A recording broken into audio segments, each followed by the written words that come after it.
Good morning. Happy Sabbath, everyone.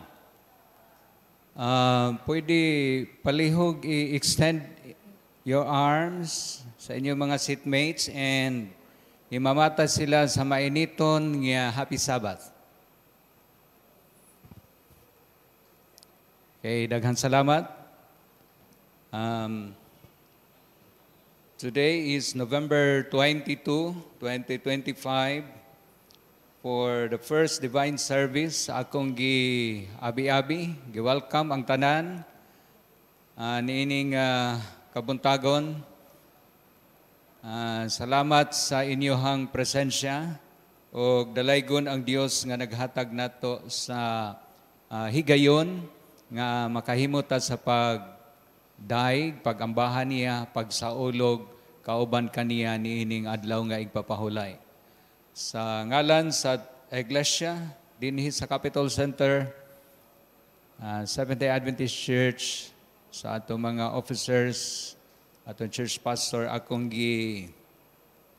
welcome ang tanan sa atong first divine service. Ang musunod, mao ang mga parts and participants sa atong first divine. Humani ini nga call to worship, isunod ang prelude, then introit, adoration. Hymn of adoration, I need thee every hour. Is the hymnal, it is found in Is the hymnal. Then invocation sa ato nga speaker. Musunod ni ana ang scripture reading ni Brother Errol Valencia, then the pastoral prayer. Special song will follow. And after that one, ang mensahe nga pagadumalahan sa atong assistant pastor din sa Capitol Center SD Church, Brother Dwayne Clavis. Ang iyang topic, I hate these leaders.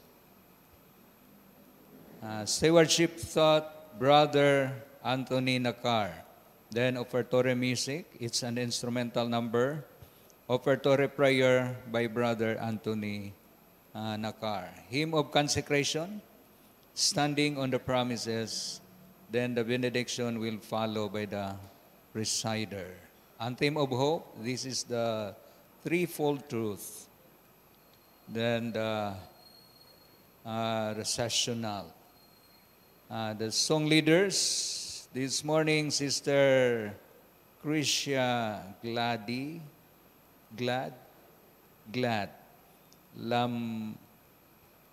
Lamparas, and Sani, Brother, Sister Kiziakish Hill, wala siya. And accompanies, we have Sister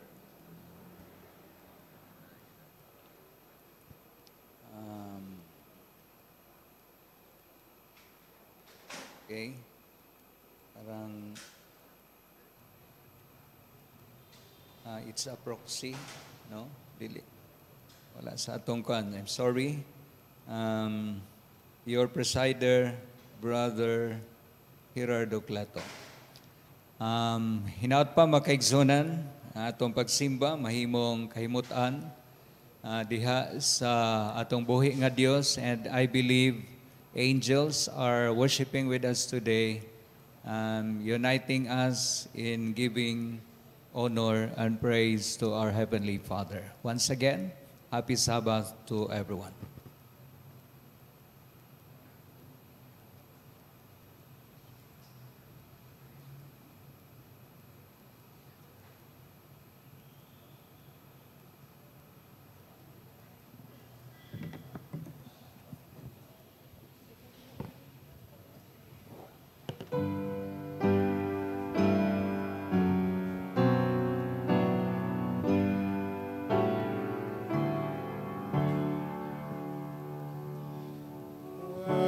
Worship the Lord in the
hymn of adoration, let us all stand and sing, I Need Thee Every Hour.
Alang sa atong pagtuon ug pamalandong nini nga kabuntagon palihog ang laang inyong balang kasulatan atong mabasa sa Book of Acts chapter 20 verses 18 and 19. It says here, and when they had come to him, he said to them, "You know, from the first day that I came to Asia, in what manner I always lived among you, serving the Lord with all humility, with many tears and trials which happened to me by the plotting of the Jews." Yang yun akong katilingban sa paghinahinay sa pagload alang sa pagampo.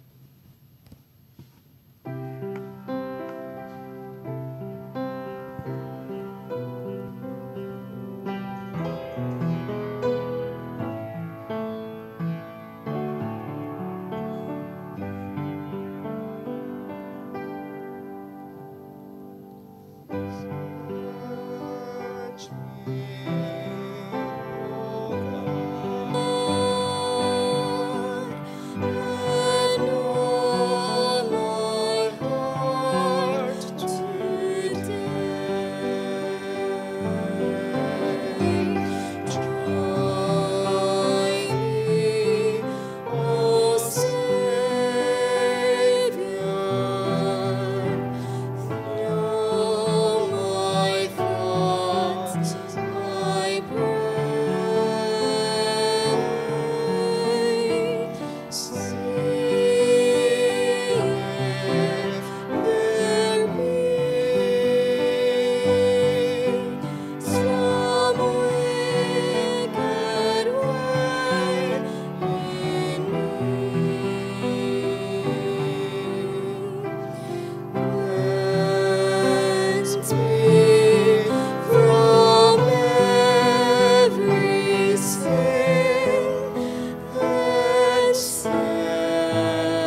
Ginoong Diyos, nga na ikaw sikitasaan sa mga langit, Amahan, nini nga takna sa kabuntagon, nini matahom nga adlaw pagpahulay, Ginoo.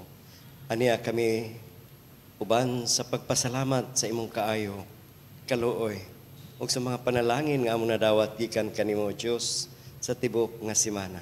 Salamat, Amahan, nga din sa kanunay, imong kami ginabantayan, imong kanunay ginapreserbar nga among mga kinabuhi, ginatagan mo kami sa may panglawas, kusog, nga din kami, O Diyos, magapadayon sa pagsimba o pagdahig da kanimo.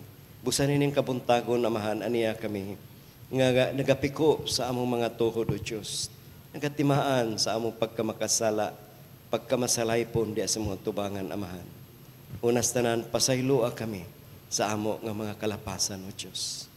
Hinaot pa nga ang amo karon nga pagsimba, ang amo nga mga pagdaig, ang amo nga mga pagampo, imong pagakahimutan ug pagadawaton, ingon nga mahumot, nga halad nga insenso, nga to sa imong halangdon nga trono, O Diyos.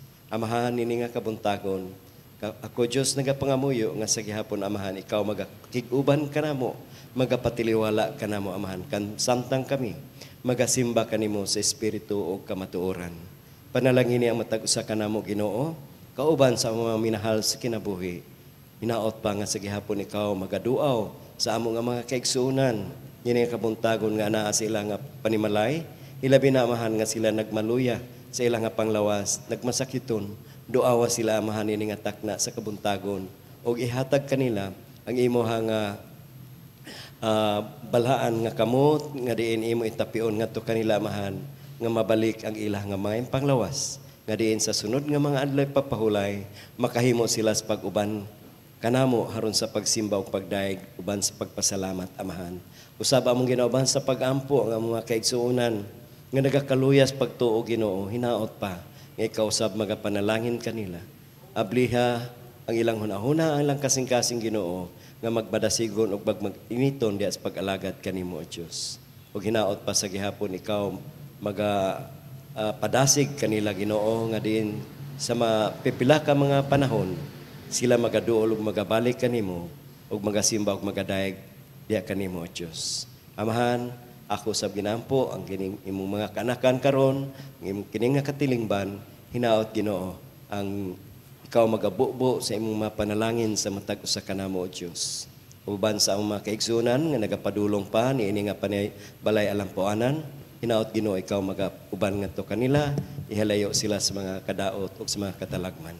O sa pinasay, Ginoong Diyos, ako nagapangamuy ug nagaampo sa imong alagad karonin kabuntagon nga imong gipadala alang sa matag sa kanamo, Ginoo, si Brother Dwayne Claves, nga hinaot pa, Diyos, nga ikaw magadihog sa iyang baba, magahatag kaniya ug langit ngun nga kaalam gikan kanimo, Ginoo, nga ang mga pulong nga iyang ipahat sa matag usa kanamo, Diyos, ang mga mensahe nga magapahinumdom sa matag usa kanamo, magapadasig ug magapaligon sa among pag-alagad diha kanimo, Amahan.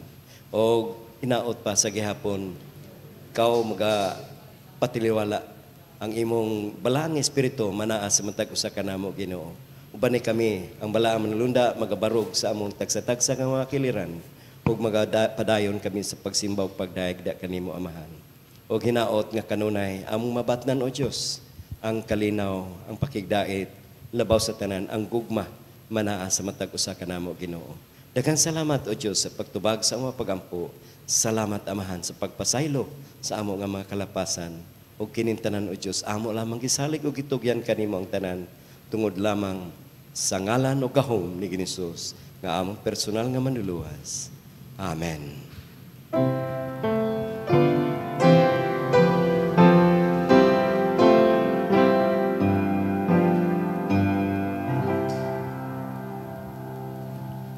Spirit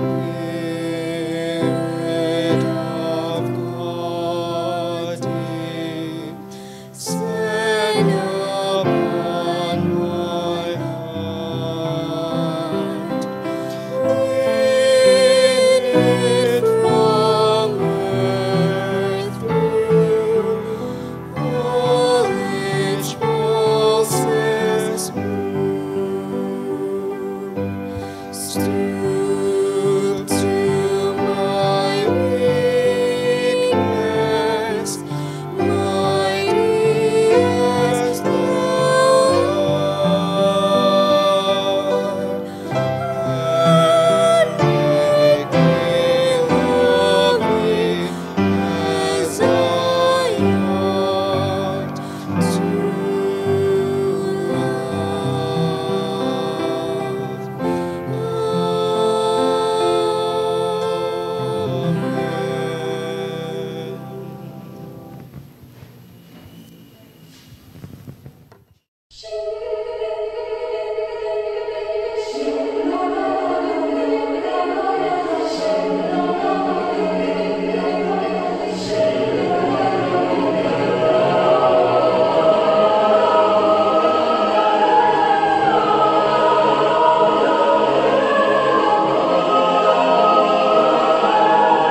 Happy Sabbath. Happy Sabbath. I praise the Lord for this opportunity. Nagihatag sa ako this early morning to be a messenger from the Lord. I thank everyone for coming here. Bisan pa og sayos kabuntagon, pero nakita nako nga ubay-ubay na ta diri sulod sa simbahan. So I praise the Lord for coming here early this morning. This is my first time nga mohatag og message dinhi sa Capital Church. I was in Miller for 4 years, more than 4 years, and almost 2 years sa Toledo City. But this is my first time nga naka-speak dinhi sa Capital Church, and I praise the Lord for this opportunity. I will go directly to our message this morning with the question. I hope our slide is already ready.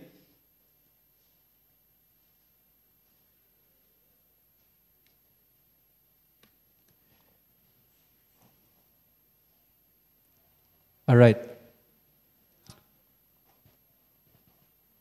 Okay. I have a question, mga igsoon. Aduna ba mo'y pangulo or leaders sa ato ang nasod or sa inyuhang trabahoan that you are not comfortable with or you struggle to appreciate? Kana bitong maglagot mo magtanaw.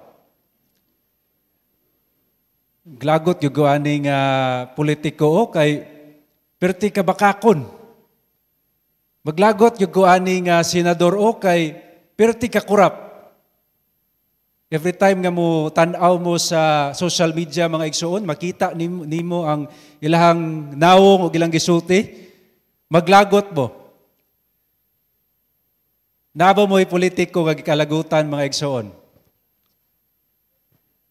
How about sa atong church mga igsoon? Naba tay mga pastors or mga elders or mga officers sa church nga dili ta comfortable nga maistorya? Kanang dili ta ganahan makita mga igsoon. Siguro inyong tubag mga igsoon no, di ko ganahan anang pastora kay pirti ka agarabon.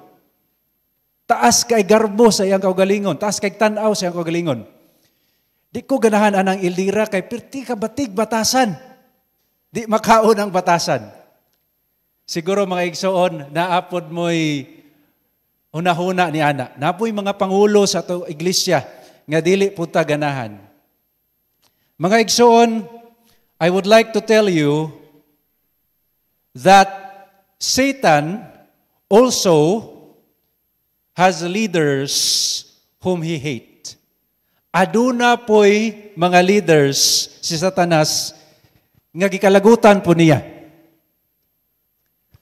Mao nang atong title sa atong sermon mga igsoon, I hate this leader, a statement from Satan. The question is, ngano man nga suko man kaayo si Satanas sa uban nga mga leaders sa iglesia mga igsoon?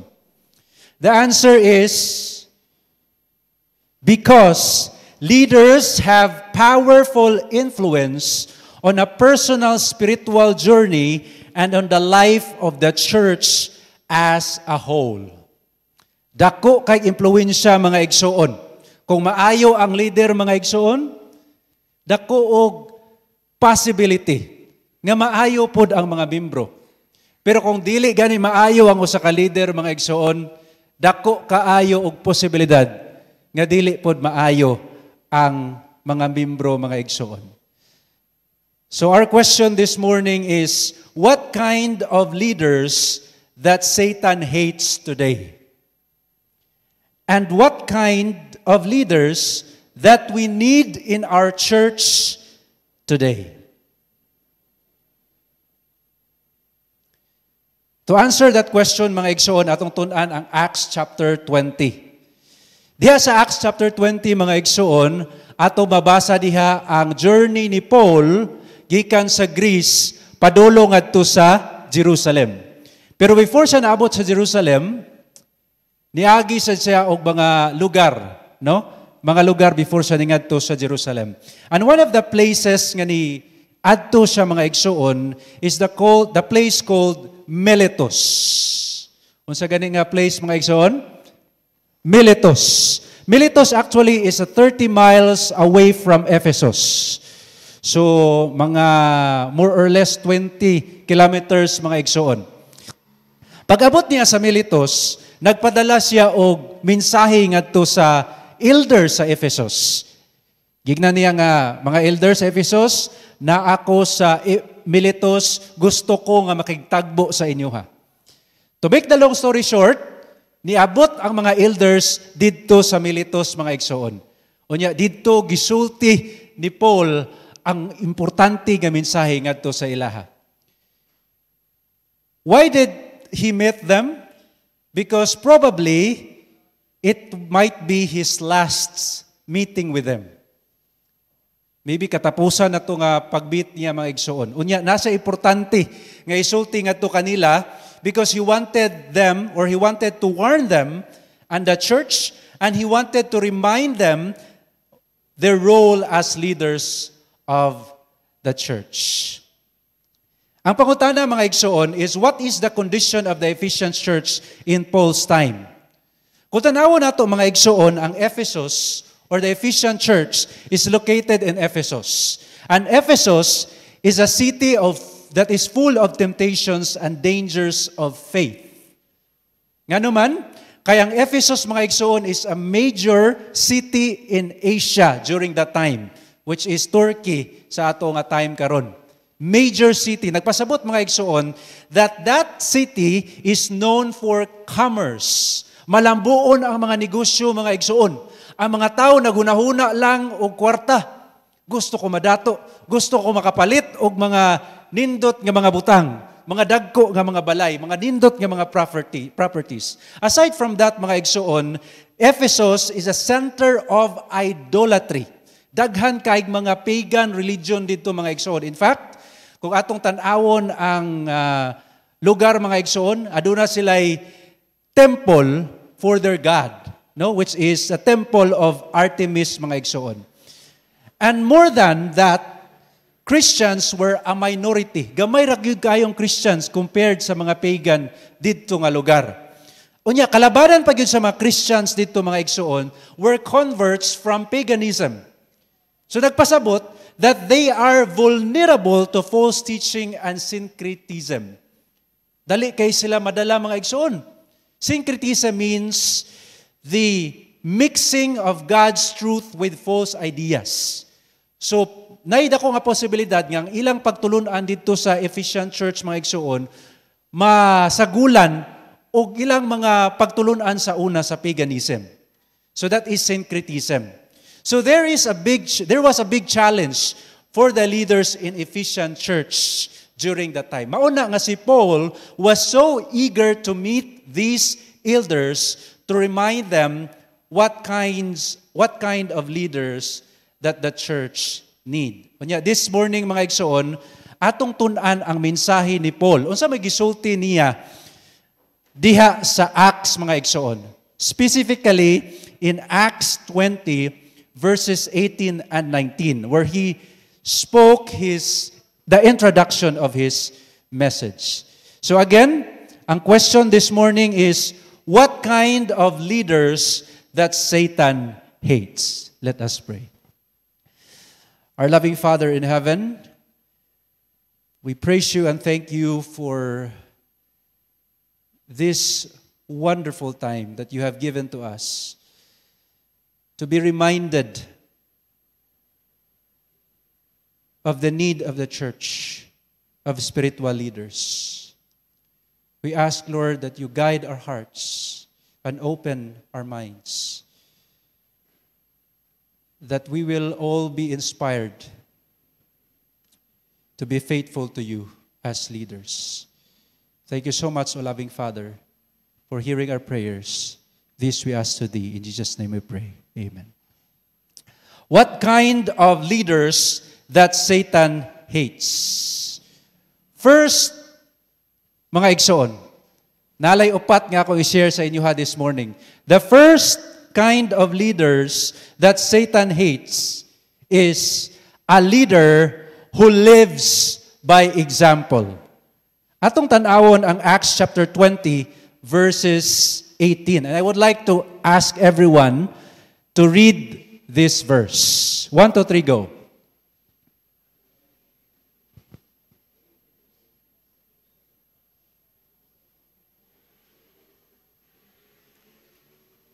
All right, thank you very much. So I highlighted the words, how I lived among you the whole time.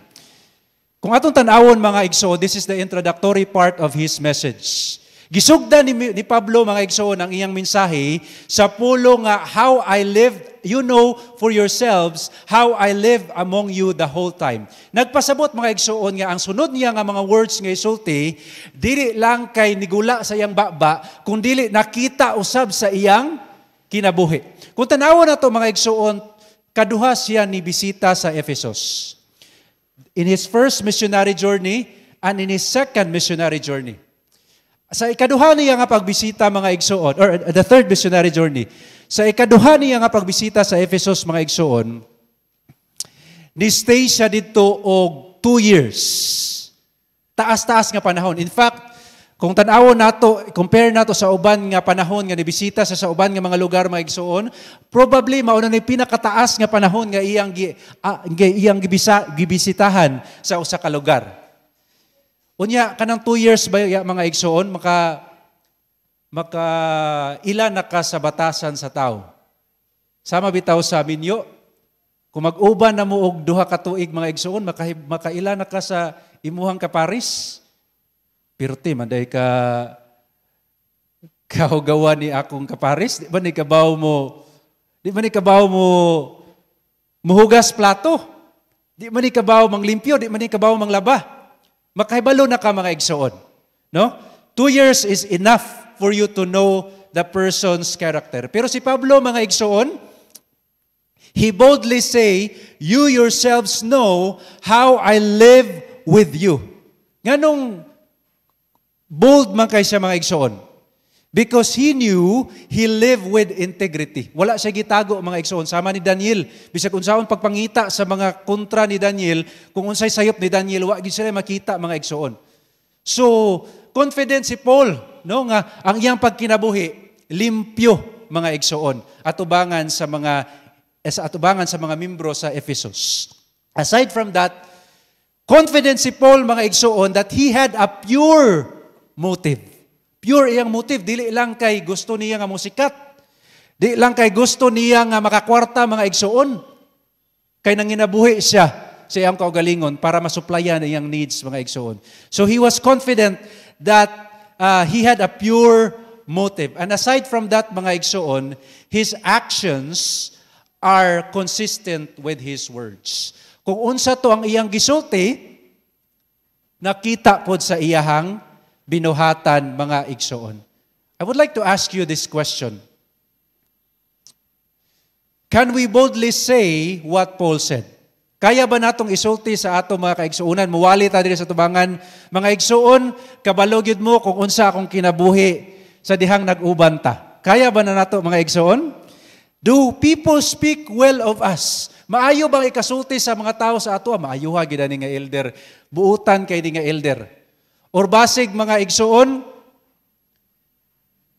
naay mo ingon sa ato nga, Brad, di yung ko ganahan anang pastura. Kay maayo lang na siya mosulti sa tubangan, pero sa ilang balay, pirti kabatig batasan. Di yung ko ganahan anang nga ildera, di yung ko ganahan anang nga deacons. Kay maayo lang na sa Sabado, pero sa uban nga mga adlaw, dili maayo ang iyang pagtratar sa mga tao. Mao ba na nga klaseng example ang atong gipakita mga igsoon? Are we inspiring others in faith or are we making their walk harder? ang makasusubo lang mga kaigsuunan, many left their faith because of bad examples of the leaders. Daghan ang mga nangawalas pagtuo mga igsuon, kay dili maayo ang ato ang batasan nga gipakita sa mga tao. Mga igsuon, nag-ingon si Ellen G. White,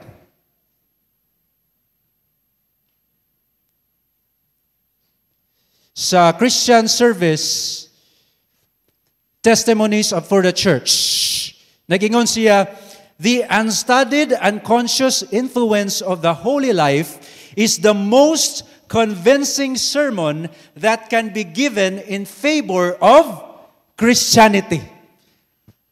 Kung gusto ta nga mahimong impactful ang ato ang sermon mga igsoon, ipakita na sa ato ang kinabuhi, sa atong maayong binuhatan mga igsoon. It says here, if we want our church to be faithful, unsa atong baton? Be a guiding example in faithfulness. If you want our church to be kind and loving, be a living example of love and kindness. If you want our church to be active in service, be bold example of serving others. If you want our church to be active in evangelism, be a faithful example in witness. If you want our church to be a praying church, be a steadfast example in prayer. Amen? Mga igsoon, I would like to tell you that Satan hates leaders who live by example because they have the powerful influence to help people grow in Christ.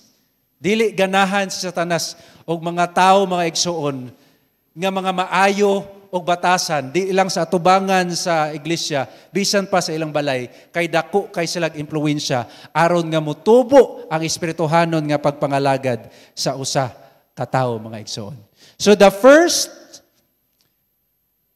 kind of a leader that Satan hates is a leader who lives by example. Adto tas ikaduha mga igsoon. Unsa man ang gikalagutan ni Satanas nga klase sa leader.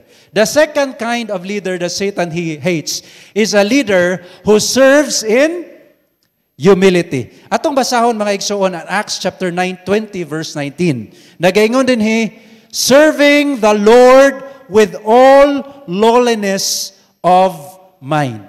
Kung tanawon nato ang background ni Paul mga igsoon, ato makita mga igsoon nga dili basta-basta.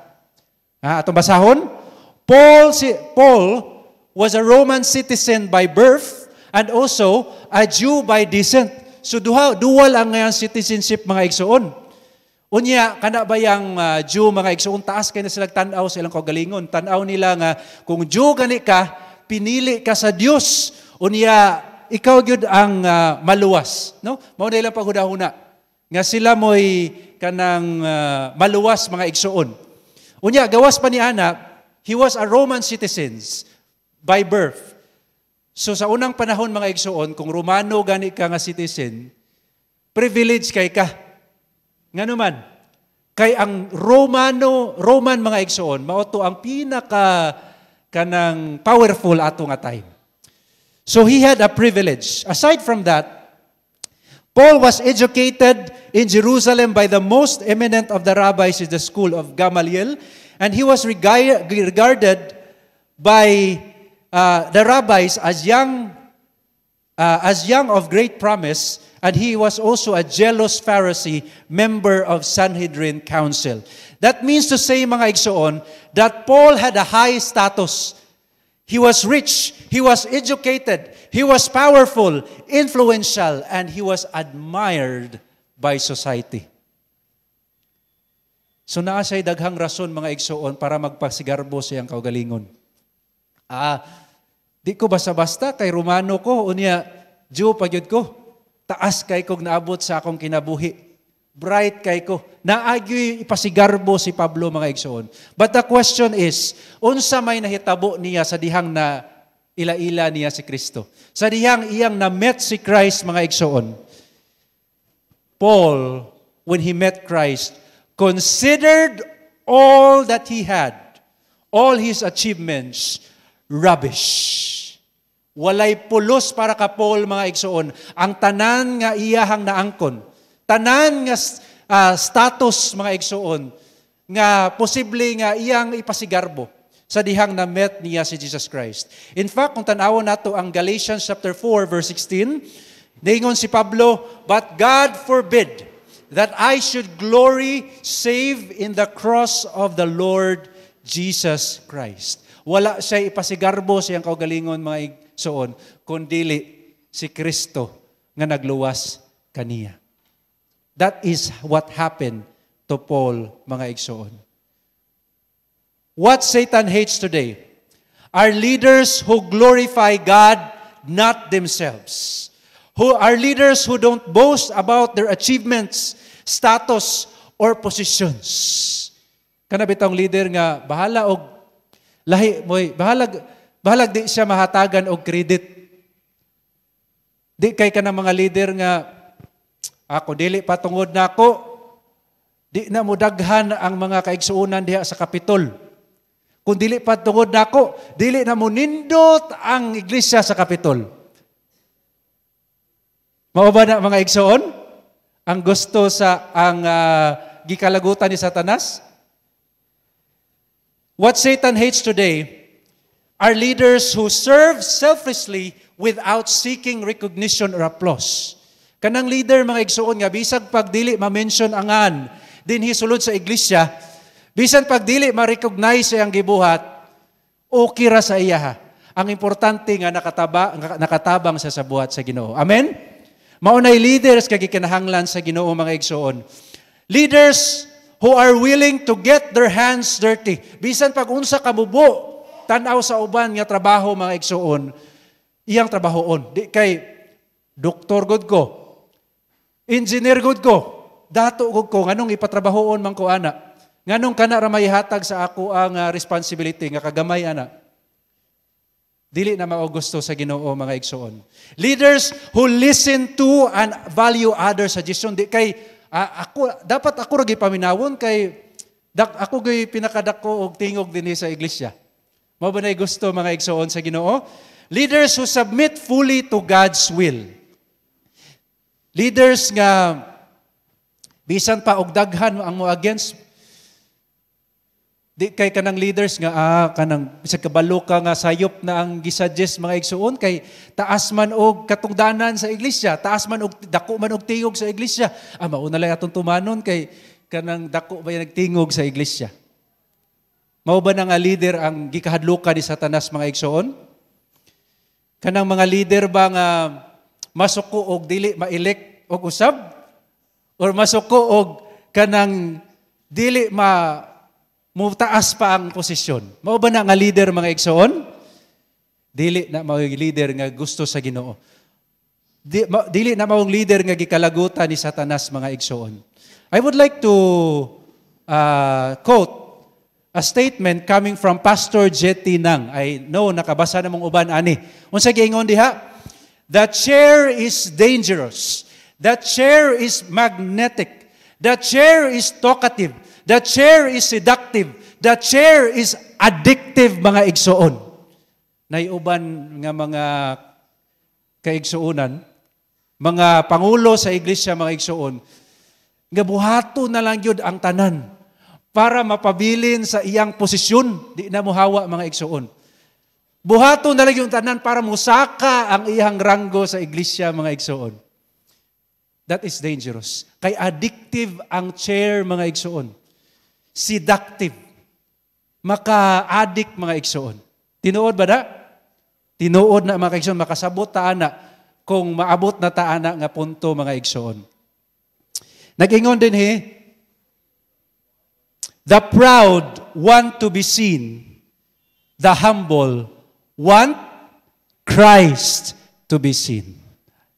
Maunay gusto sa Ginoo, mga igsoon.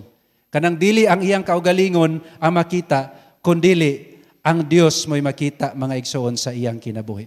What the church needs today are leaders whose heart are humble before God and before men. Maunay gusto sa Ginoo, mga igsoon. Maunay gikinahanglan sa atong iglesia karon. Kanang leaders nga humble at tubangan sa Ginoo o humble at tubangan sa mga kaigsuunan. Kanabitang bisag unsa kapila nimo kasaba, bisag kapila nimo gidaot mga igsuon, di gihapon mo tanom og kasuko sa nagdaot or nagkasaba sa iya. Nagpailob gihapon mga igsuon. Mao nay leaders nga gikinahanglan nato, pero di nato pasobraan mga igsuon og kasaba ang atong mga pastor og mga leaders. Kay mo na hinungdan nga magkasakit sa magka-heart attack ang atong mga leaders, mga igsuon, tungod kay iluom na lang in taon ang mga kasakit tungod sa mga kasaba sa atong mga kadagkuan sa iglesia or mga kaigsuunan, mga igsuon. Leaders nga gikinahanglan sa Ginoo are humble before God and before men. Mga igsuon, Satan hates leaders who serve with humility because their lives reflect God's humility and selflessness, inspiring others to serve with the same selfless heart. Mao nay delikado mga igsuon sa mga humble nga mga leader. Kay mapakita nila ang kahumble sa atong Ginoo, ka-selfless sa Ginoo. Unya makatakod na ang pagka-humble mga igsuon. Kung humble gani ang leader, dako og posibilidad nga ang mga kaigsuonan pod mahimong inobsanon. So the second kind of leaders that Satan hates is a leader, is a leader who serves in humility. Ato tas ikatulo mga igsuon. What kind of leader that Satan hates? Atong basahon, or the third kind of leader that Satan hates is a leader, usay na diha, with a heart for souls. Atong basahon mga igsuon, ang Acts chapter 20, verse 19. O gihapon nga verse, nagaingon din serving the Lord with all lowliness of mind, unsay sunod nga words? And with tears, mga igsuon. Atong tanawon, mga kaigsuonan, kung unsay reason nganong nihilak si Pablo? Unsay reason sa mga luha ni Pablo? Unsa may reason sa atong luha, mga igsuon? Naitulo ka mga general reasons nga namuhilak ang tao. First is because of excruciating physical pain. Kada bitang di nato maantos nga kasakit. Wala man gurutay nakita nga kanang nanganak nga nagkatawa mga igsuon, no? Lipay kayo sige katawa nga nanganak kay nindot ang feelings. Maghilak gyud mga igsuon kay sakit kaayo mga anak. Second reason is unbearable emotional agony. Gahapon mga igsoon, samtang naglakaw-lakaw ko, nako'y nakitaan nga batanon, kauban sa iyang mga friends. Nagsigisag hilak mga igsoon. Nilingkod ko dito. Abi na ko og dali ra mahuman ang iyang paghilak. Pero dugay kay nahuman mga igsoon, sige yapon sa hilak. Samtang naminaw ko sa ilang conversation mga igsoon, nasabtan ako, naghilak siya, kay dili niya makaya nga nagbuwag sila sa iyang uyab. So usa na sa mga hinungdan mga igsoon nga namuhilak ang tao tungod kay dili makaya nato ang emotional pain. And the third reason why people cry is because of overwhelming joy. Ato ning ma-experience mga igsoon kung maminyo na ta, no? Kung maminyo mga igsoon, especially mga lalaki nga perting gahi kayo during sa kasal, makahilak mga igsoon tungod sa tumang kalipay mga igsoon. Pero ang question karon is, what are the reasons of Paul's tears? Unsa may hinungdan ngano nga nihilak man si Pablo? Kung atong tanawon sa Acts chapter 20 verse 31 mga igsoon, unsay gisulti diha ni Pablo? Therefore watch and remember that by the space of 3 years I cease not to warn everyone night and day with tears. Mga igsoon, the reason why Paul cried is because he was passionate for their salvation. Paul had a heart for souls. Nahigugma siya sa mga tao, mga kaigsuunan. In fact, kung tan-awon natong uban niya nga mga sinulat, sa uban nga mga churches, mga igsuon, sa Corinth 2 verse 4, he wrote in tears because of love. Philippians chapter 3 verse 18, he warned with tears, mga igsoon. The very reason why he met with the leaders is because of genuine care for God's people. Mga igsoon, Paul cried because he had a passionate salvation for their souls. Kung tanawon nato mga igsoon sa Acts 20 verse 18, nagaingon, take heed therefore, ingon si Pablo sa mga elders, take heed therefore unto yourselves, unto all the flock, over the which the Holy Ghost hath made you overseers, to feed the church of God, which he hath purchased with his own blood. So iyang giwarningan mga kaigsuunan ang mga leaders nga dapat magbantay sila tungod sa ilahang sitwasyon. Ang pangutana nako karon mga igsuon sa matag usa kanato, when was the last time you cried for other salvation? Siguro moingon ang uban sa inyo, hawa pa ko kasulay ana Brad nga nakahilak ko sa para sa uban. Siguro moingon ang uban sa inyo nga wala pa, di na ko ka-remember Brad kung kanus ato ang last time nga nakoy concern sa uban. Nakahilak ko para sa uban. Maybe because we are busy with our own needs that we don't get attention with others' needs. Siguro mga igsoon, wala na ta naka-feel o concern sa uban. Kay busy na ta sa kaugalingon nato nga panginahanglan.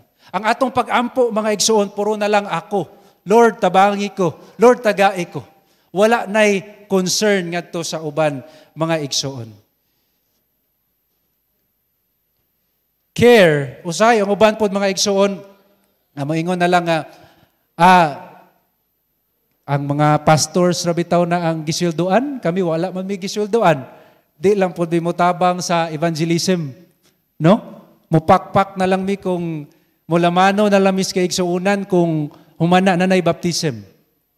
No? Na uban mo ingon na di bitaw ko elder sa iglesia, di lang kay ko mo participate sa evangelism. Napay uban mo ingon nga sa evangelism lang ko mo support pero sa nurturing wala na mga igsuon.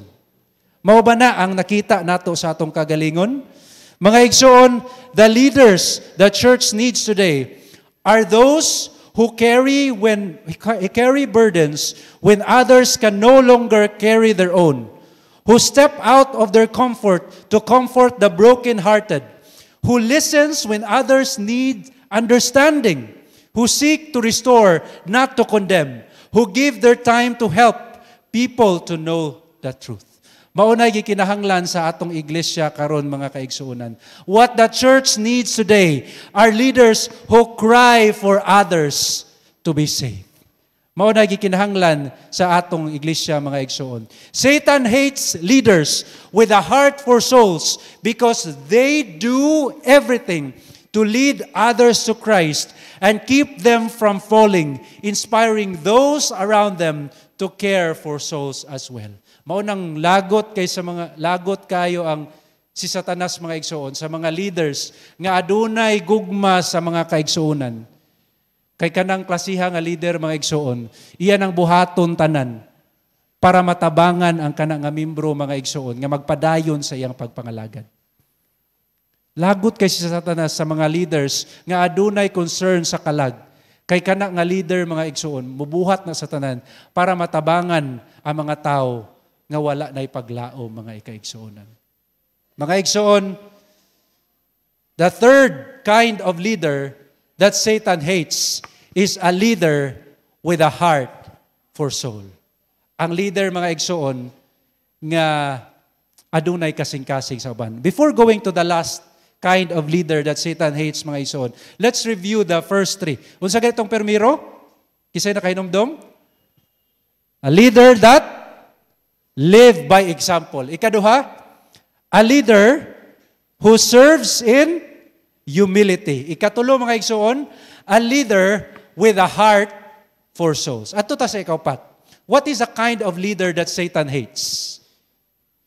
The fourth kind of leader that Satan hates is a leader who is willing to suffer and die for Jesus. Akong balikon, the leader that Satan hates is a leader who is willing to suffer and die for Jesus. Sa Acts chapter 20, still verse 19 mga igsuon, nagaingon si Pablo, serving the Lord with all lowliness of mind and with tears. Unsay sunod nga words ni Pablo? and with trials. Ang pangutana karon mga igsoon, what are the trials that Paul experienced? Ako ning gilista din mga igsoon ang mga na-experience ni Paul. Di ni tanan, pero mauni ang uban nga mga na-experience ni Paul. First, Paul was threatened in Damascus and Jerusalem. Second, is he was persecuted in Pisidia, stoned in Lystra, beaten with rod and imprisoned in Philippi, pressurized in Thessalonica, forced out in Berea, mocked in Athens, taken before judgment seat in Corinth, opposed by the silversmiths in Ephesus, plotted against by the Jews in Greece, and apprehended by the mob in Jerusalem.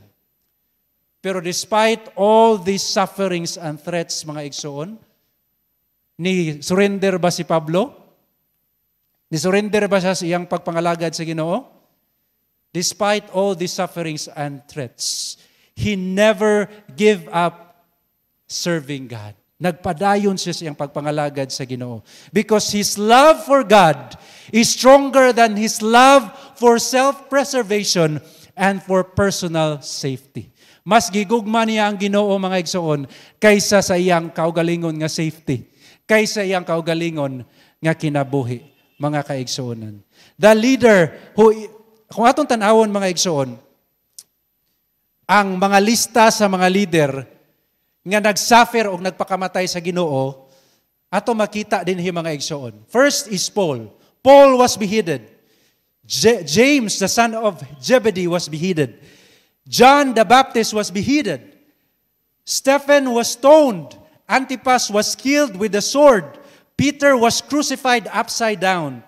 And many prophets were killed for speaking God's word, mga igsoon. They love God so much that they are willing to die for Him. I would like to ask you this question. Are we willing to die and suffer for Jesus? Kaya ba nato mga igsoon nga tumangon ang tanan nga mga challenges sa atong kinabuhi unya magpakamatay para sa atong Ginoo? Kana bitawng gugma nga bisan pa og hulgaon ta sa atong kaugalingon nga pamilya, nga ay lag simba diha, ay lagi pagpadayon diha kay dili ta mabuhi ana, maglisod ta. Nya padayon gihapon ka. Kaya ba nato mga igsoon, mga especially mga estudyante, nga bisan pa og hadlokon ta sa atong mga professors, nga dili ti ka pa graduaton, dili ti ka pa pasaron, kung imo ning absina ning subject aning adlaw, kaya ba nato mga igsoon nga motindog sa alang sa Ginoo? Kaya ba nato mga igsoon nga bisan pa og dili enough ang benefits nga atong nakuha sa simbahan, nga perti namang dugaya nako dinhi sa akong pagkaliman, pero wa gihapon perti gamaya gihapon sa akong sweldo. Perti namang dugaya sa akong pagkaliman, pero wa maghapon koy benefits, wa maghapon koy mga benefits sama sa uban nga pastors. Mao ba nang klasiha sa leader nga gikinahanglan sa atong iglesia, mga igsoon? How will we stand when the time of shaking comes? Unsaon nato pagtindong mga igsoon kung moabot na ang mga pagsulay sa kinabuhi? I would like to share you this story. I know some of you know this person. This is Brother John Dihito. This is my uncle, although we are not related, pero I consider this as my uncle. Oh. Suod kay ni sa among family, mga igsoon.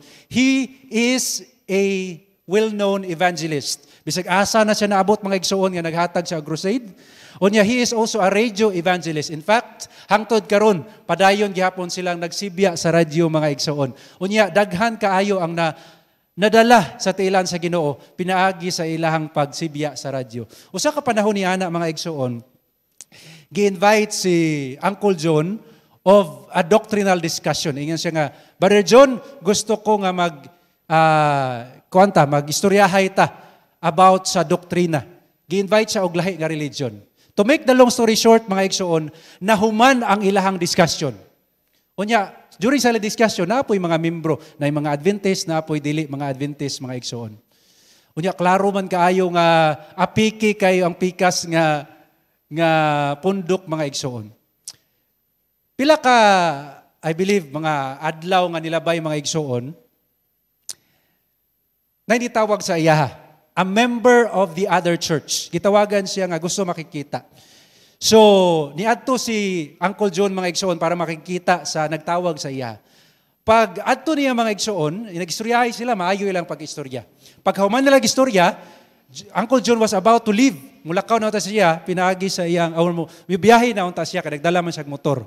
Pero wa siya kabantay, mga igsoon, nga ang katod ng tao nga iyahang kaistorya, adunay gidala nga lampas, or kana bitang pinuti, kana bitang mura og sundang nga nipis, unya balik ko ang tumoy. Wa siya kabantay, mga igsoon, nga mao na gidala. Pagtalikod ni Uncle John, mga igsoon, gitigba siya. Unya naigo gyud siya diri sa iyahang ulo og diri sa iyahang kilid, mga igsoon. Natumba siya, mga kaigsuonan. Kuha na po siya, lampas na po siya, mga igsoon. Pero tungod kay kabalo-balo man po siya mga mot, iyang nagunitan, mga igsoon, naginunitay sila. Nagsige sila og risol, mga kaigsuonan. Hangtod nga naay nitabang nga mga nakakita, mga kaigsuonan. Unya, nakabuhi si Uncle John. Pero grabe, critical si Uncle John, mga igsoon. Gidala sa ospital, nagsuka-suka na sa mga igsoon, girefer siya din sa Cebu, kay dili madala dito sa hospital dito sa Bogo, mga kaigsuonan. Pagkabati sa iyahang asawa, nga buntis, mga igsoon, nakuhaan ang iyang asawa tungod sa kabalaka ka Uncle John, mga igsoon. Kato nga panghitabo sa iyang kinabuhi. Kung ato tong panaminan, pwede na unta itong i-reason ni Uncle John sa ako galingon nga, muundang na ko og mensahe, kay hapit na ko mamatay. But to tell you honestly, mga kaigsuonan, maupatoy naghatag kaniya og kusog, inspiration, nga mapadayon sa iya sa iyang pagmensahe sa Ginoo. Atong nakita, mga igsoon, that despite all of these trials, all of the threats nga iyang na-experience, he continued in his ministry. Nagpadayon siya sa iyang pag-alagad sa Ginoo. True leaders never stop serving God even in the midst of trials and temptation. Mga igsoon, I would like to skip this one.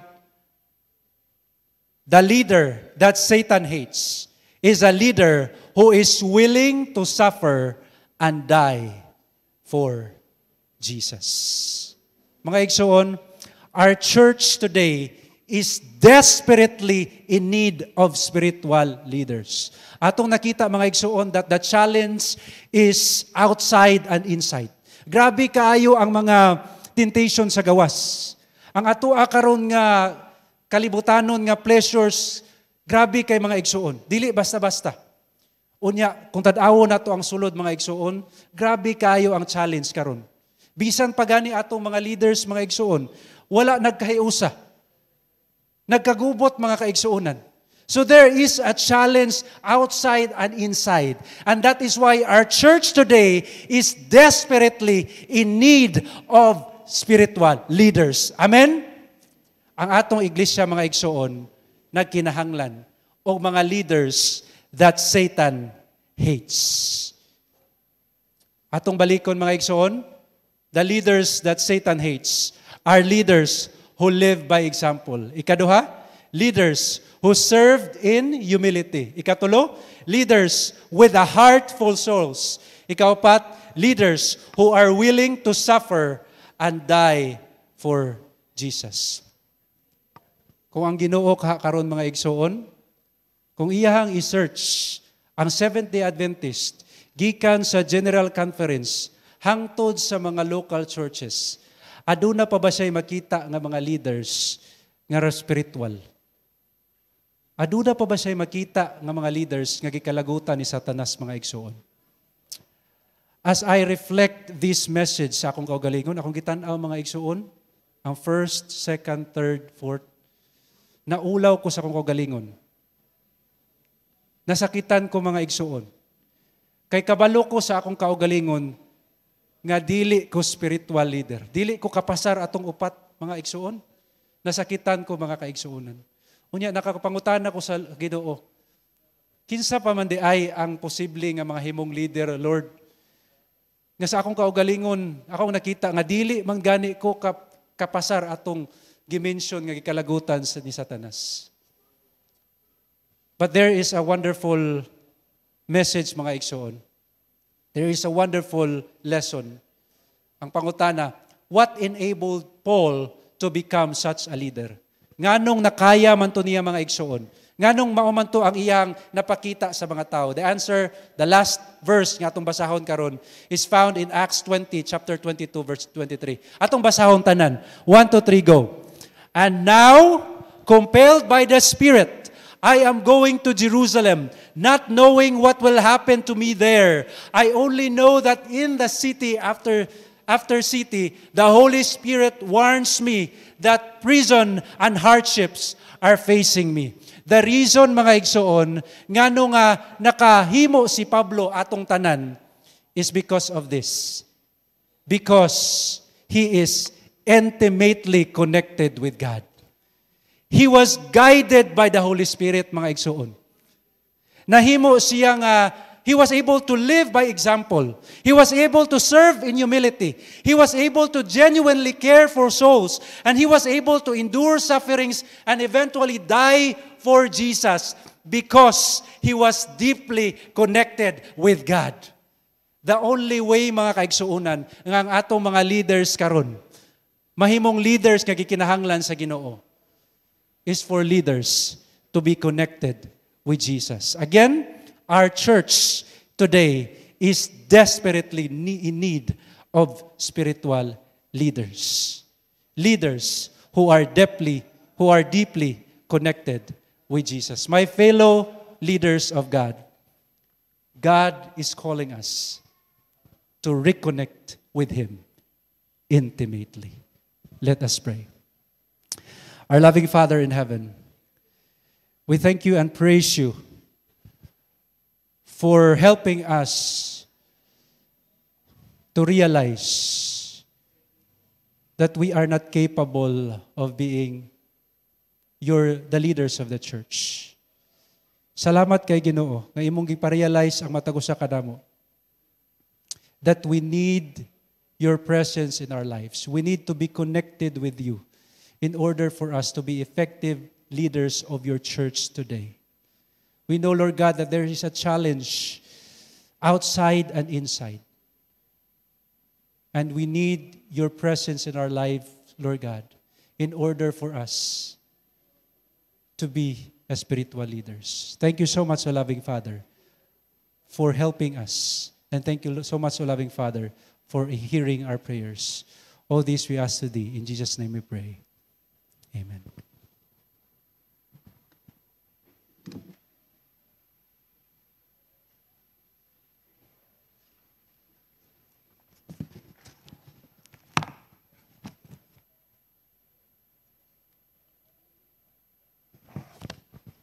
Sa dili pa mo sir pangato mga diakono sa pagdawat sa halad kapolo.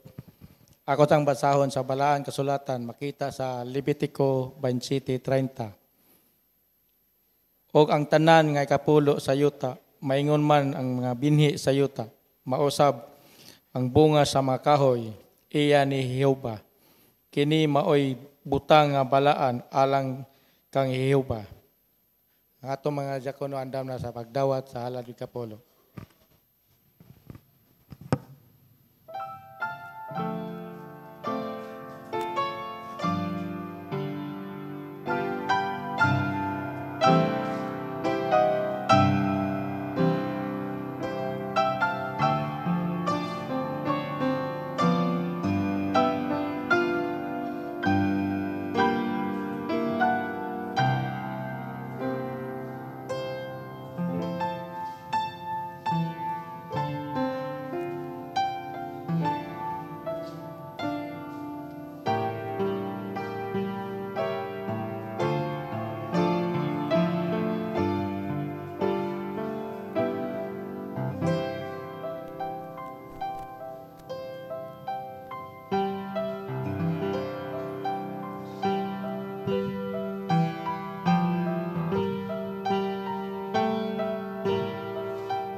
Magampot ang Ginoong Diyos nga balaan.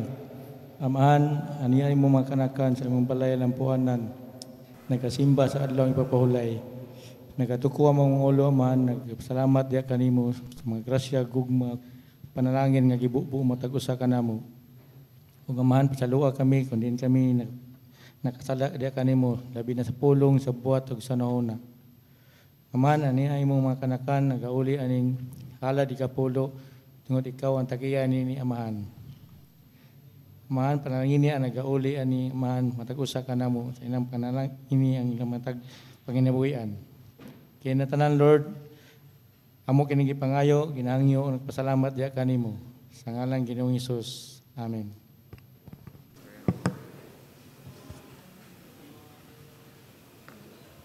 For our hymn of consecration, let's sing Standing on the Promises.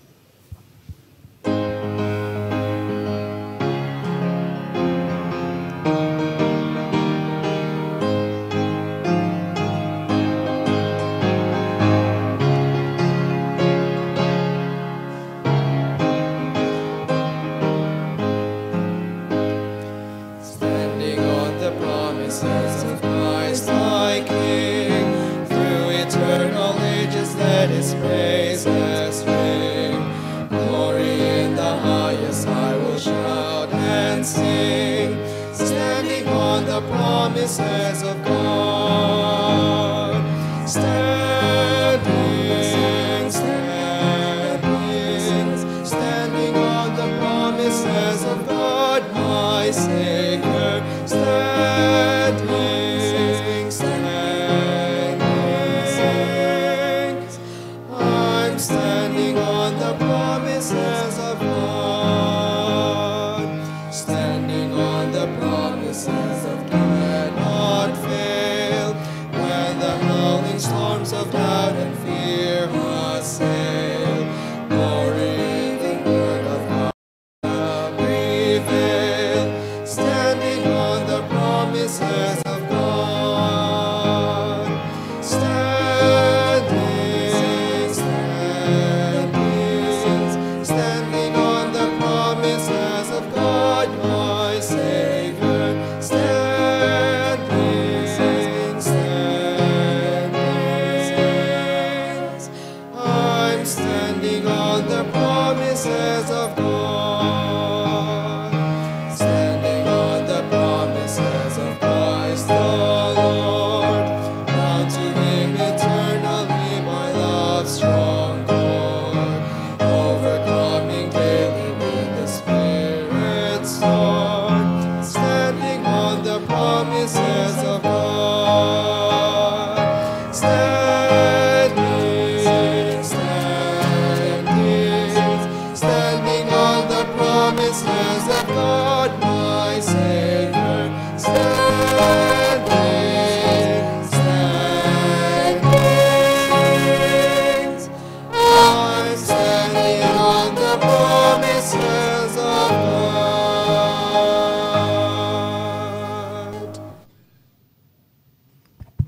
Magampot ta. Mahigugmaon, dalaygon nga Dios anas kita saan sa mga langit, daghang salamat sa kalampusan sa among una nga divine service. Salamat sa pagpahinumdum kanamo sa mga mensahe nga mo nabatnan nga in one way or another kami mga leaders sa among panimalay sa iglesia ingon man sa among mga kasilinganan or mga katawhan na galibot namo. Tamay kami nga amo ma-imitate leadership ni Paul, labaw tanan ang leadership ni Ginoong Hesus nga sa among pagkinabuhi, among gikinahanglan, ang gahom sa balang Espiritu. We invite the presence of the Holy Spirit nga may magagiya, maghatag namo gahom nga sa diin mahimo kami epektibo nga mga leaders sa amo nga mga ginapanguluhan. Among gitugyan kining tanan, and now may the love of God the Father, the grace of the Lord Jesus Christ, and the companionship of the Holy Spirit be with us all. Amen.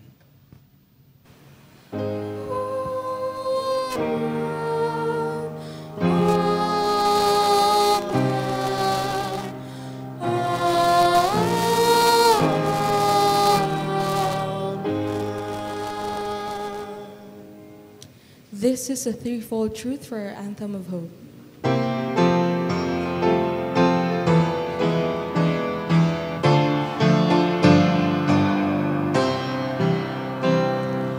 This is the threefold truth on which our faith depends. And with this joyful cry, worship begins and ends. Christ has died, Christ is risen, Christ will come again. By this we are upheld, when down grief assails. Our Christian fortitude and only grace avails. Christ has died, Christ is risen, Christ will come again.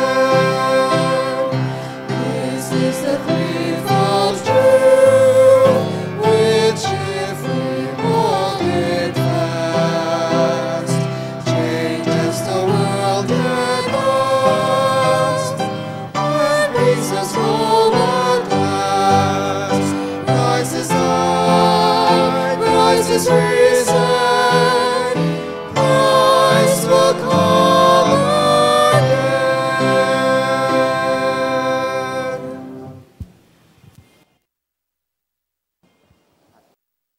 Morning and happy Sabbath.